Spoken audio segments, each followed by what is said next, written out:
Hello, this is Clara from the Cold Spring bringing you another game description. We're going to be talking about Spirits of the Wild, which is put out by Mattel Games. It is a two-player game for ages 10 plus. Each game is set up like this, where each player will get 6 cards. They'll get 2 player boards, which you place so that they're touching the top opposing sides. You're going to have 2 stacks of 3 spirit cards each. You're going to have the bag with extra stones, and you're going to have the dish with the available stones. When you start a game, you will have 4 colors in there. If you get a spirit stone, which is the clear one, you put that back in the bag and you choose another one. These are all of the possible colors that you can get. So you have blue, white, purple, teal, orange, yellow, and then the clear. The first time that a 5th spirit stone is pulled, no matter what else is happening, you don't even get to finish your turn, that immediately signals the end of the game. So if you're pulling out that 5th one, you don't get to take your turn. That's a huge bummer. And then there's the coyote, which we will talk about. So these are the 6 action cards that you can take on your turn. This says you can take 1 stone. This says also you can take 1 stone. This is take 2 stones. This is add 3 stones and move the coyote. This one is add 2 stones and take 1. And then this one is use the spirit power and recover cards. What this means is if, as you use them, you flip the card over. You'll notice that there's half of a coyote on this card. So when you turn over your second card, then you get to take the coyote and place it on your opponent's side.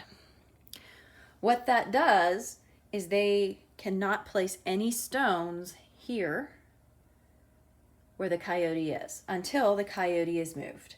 The way they can move the coyote card is to either add 3 stones and move a coyote, or they themselves flip those 2 cards over.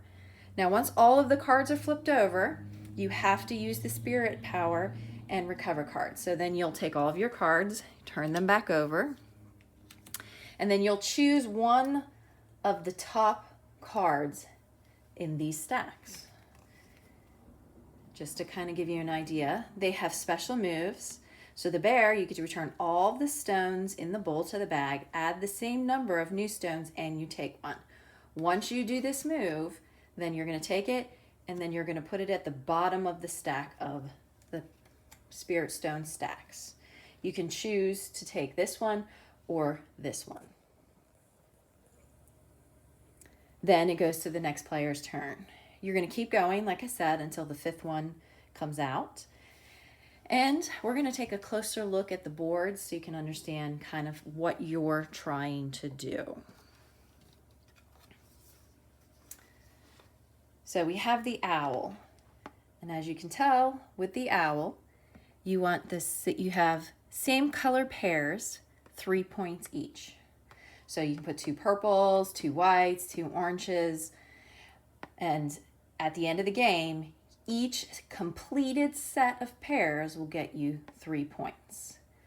For the rabbit, you want 3 different colors, and that will give you 6 points.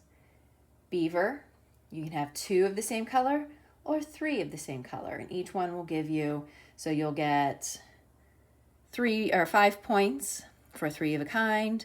You'll get 2 points for the same color pair, but if you fill in both, so you do a pair and you do 3 of a kind, you'll get 7 points total. Salmon is 1 of each color. So if you get 1 of yellow, orange, teal, purple, white, and blue, then you will get, as you can see, each. So if you get 1 color, you only get a point. You get 2 for 2, 4 for 3, 6 for 4, 9 for 5, and 13 for 6. Now the turtle is you want all of the same color because there are a limited amount of colors in the bag. So again, much like salmon, for every 1 you get a point. Get 3 for 2, 6 for 3, 9 for 4, and 14 for 5.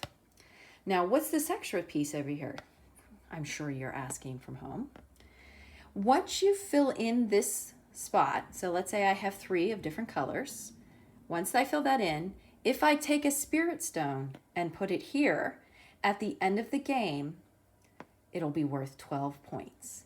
But you can't put the spirit stone there until this has been completed. So you can't put like 2 different colors and then put in the spirit stone and then add a third color. You can't do that. Once that spirit stone is in there, it's like you locked it. So if I only have 4 here and I put the spirit stone in, I can't add 2 later, but I will be getting twice this. So 6 times 2 is 12. So I'd get 12 points for it anyway. So your goal, if you try and get all 5, so if you do all 5 times 2 is 28. It's pretty good.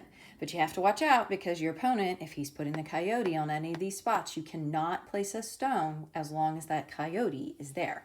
So that's one way you can stop your opponent from getting points, or one way your opponent can stop you. And again, after that 5th spirit stone comes out, game immediately ends. So it is a kind of a race to try and complete as many of these as you can, deciding which ones you think you're most likely to finish, putting that spirit stone where you think you're going to get your most bang for the buck, etc. And then at the end of the game, once that 5th spirit stone has come out, gameplay stops, you count up your points, and then the person that has the most points wins.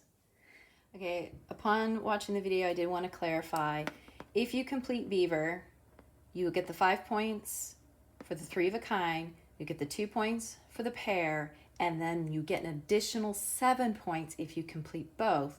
So if you do both the pair and the 3 of a kind, you'll get 14 points. But if you only do the 3 of a kind, you'll get 5. If you only do the pair, you'll get 2 points. Just wanted to make sure that was clear. And the other thing, I was saying that you had to complete it before you put the spirit stone. That's just, for this one, you have to complete it because it has to be 3 different colors. These are the only 2 that you wouldn't have to complete, or this one really. If you just completed the pair and you put it in, you'd get the 4 points. But for this one and for these, you have to complete the pairs to get those points. So if you put one orange one there and you put the spirit stone, you're not going to get any points. And the other thing I wanted to clarify was at the beginning of the game, whoever decides to go first has to turn over this card, the one that allows them to take 2 stones. That is the sacrifice for being able to go first. So they'll be able to use any of the other moves, but they cannot do the take 2 stones. I just wanted to add that to clarify, to make sure that everything made sense. Thank you very much.